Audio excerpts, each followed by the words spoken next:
I guess we will go alphabetical here today and ask Kristen to come in next. She's going to be sharing some stories from her time with the team over at Randstad and answering the very important questions of why Agile and why now. Thank you, Andrea. So very excited to join you guys today and my esteemed colleagues here as we talk about a subject that, quite honestly is super near and dear to me, and something that really was very new to me, I would say 2 years ago. It's a term, Agile, that I heard a lot about from my IT colleagues on our software development and product development tracks, but it was never something I actually considered for my own team until we really started to look at our current state. So what I wanted to share today is kind of the path that I took and my team to the realization that an Agile framework or philosophy or mindset could truly transform how we serve the Randstad businesses. So I think it's important to probably start with where we came from, or what that current state looked like in 2016. And at the time, we really had 7 different operating companies, each who had their own product marketer. So for example, what that would look like is we had a piece of our business focused on placing IT professionals, and they had a marketer dedicated to their business. And then we had 7 of those. Those 7 marketers, who constantly had work coming in, relied on the same set of delivery people to get their work done. And when I say we're not above bribes, these people would beg, borrow, and steal to get the time and attention of these poor creative people to get their work pushed to the top. So no process, no prioritization, and really the squeaky wheel did get the grease in that case.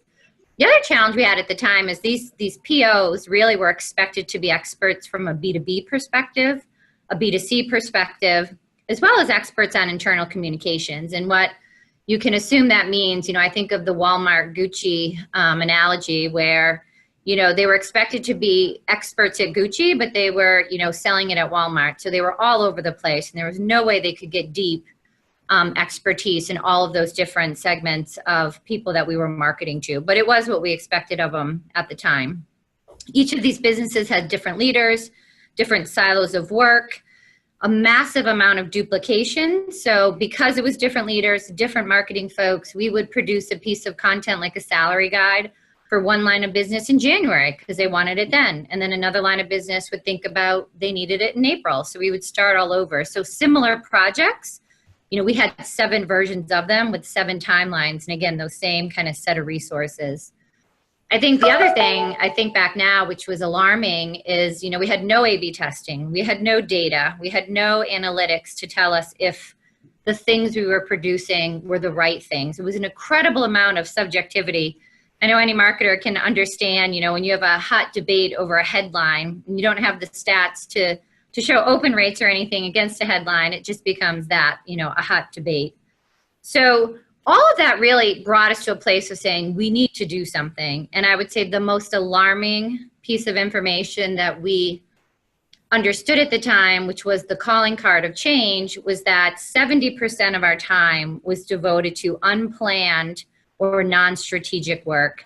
So I always make fun of the beloved turkey flyer where on Thanksgiving, stop everything, we're having a contest to win a turkey. And that would trump any massive piece of work that might have some key deliverables. So anyone listening can certainly probably say, maybe I've been here, maybe I've come from here. But that was a challenge 2 years ago. And quite honestly, we thought we were kind of doing okay. So now let's maybe talk a little bit about, the why 2016 became that moment in time where we changed. And I will say there was a huge organizational shift for us. So that to me would be a reason to look at process. We had some consolidation around our lines of businesses. Those 7 lines of businesses were going to collapse under 2 leaders instead of 7. So that, really gave us an opportunity. We defined that we did need expertise on the talent side versus the customer side, because how talent viewed staffing companies and their needs were quite different than that of B2B customers. We had more strategic goals that we had to align across lines of business. That was another obvious moment where something like Agile could benefit us. honestly, we had declining engagement scores for people in marketing. And the biggest reason was they couldn't understand the value their work was bringing to the company. They couldn't map it to the goals. And they really didn't understand after they created it and moved on to the next project what even happened with it. So no transparency into work. And we set a goal for ourselves of really trying to move 75% of our work to major initiatives for the company to prove our own value.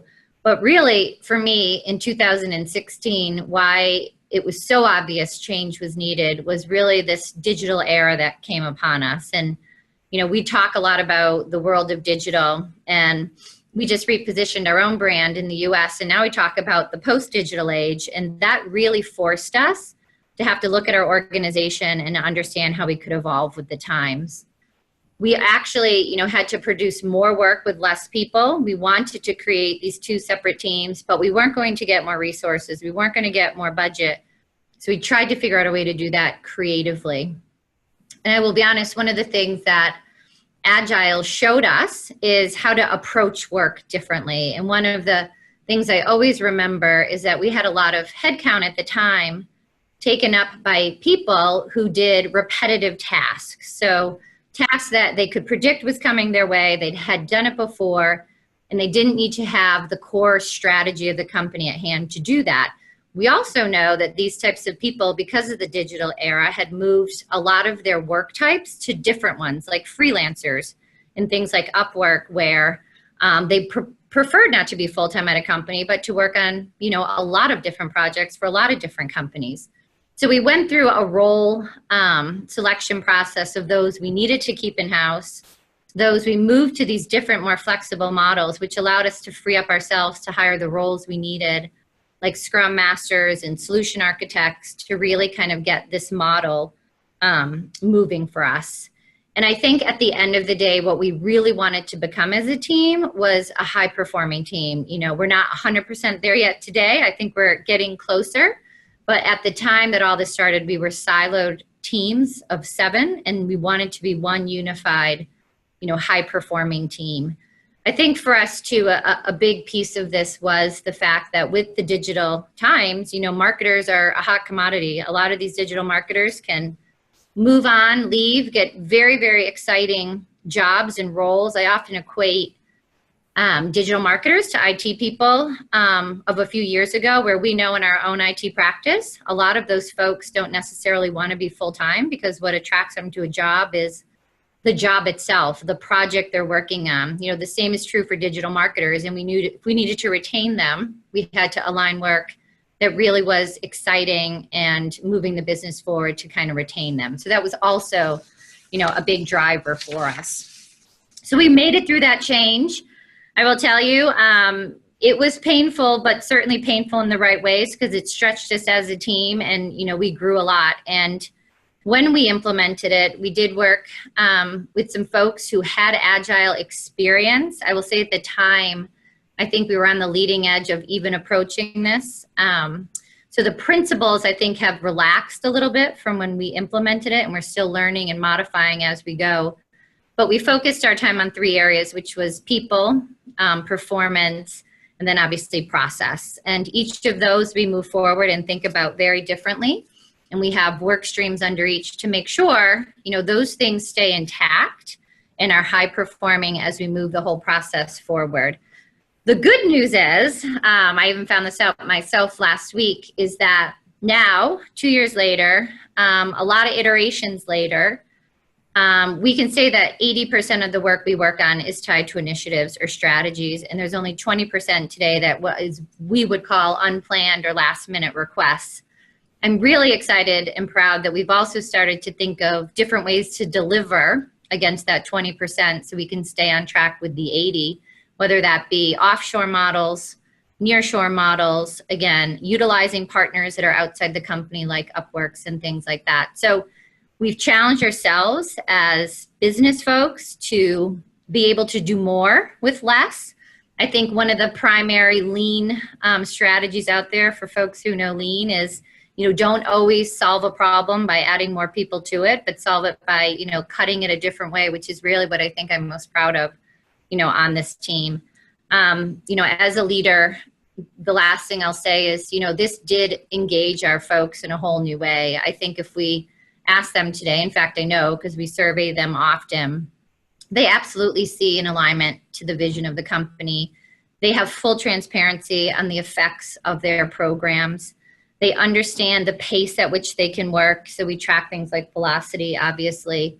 And they feel like they're part of a culture where we're continuing to find, new ways of doing work. And I think that's exciting for people. And I think it's made our people way more accountable. I know now when I sit on marketing calls, I often forget if I'm with our finance folks or our IT folks, because we're talking about data models and ROI models and forecasting predictive stuff around certain campaigns. So that couldn't have happened without Agile. And I will say I was never a technical Agile person before. I certainly am not today. I do live in the board though, and I would say as a leader though of marketing, it was the best and hardest thing that we ever did. And I wouldn't hesitate, to do it again. So rather than have a ton of pictures to show you this, which I can share, I just wanted to kind of share, that is our story. And I think we have a great team as a result of it. So thank you for letting me tell it. That's great, Kristen. Thank you. And I've spent a little bit of time with Kristen and some of her team, and they are doing some really cool stuff over there. So it's great to hear sort of the background from where they came from.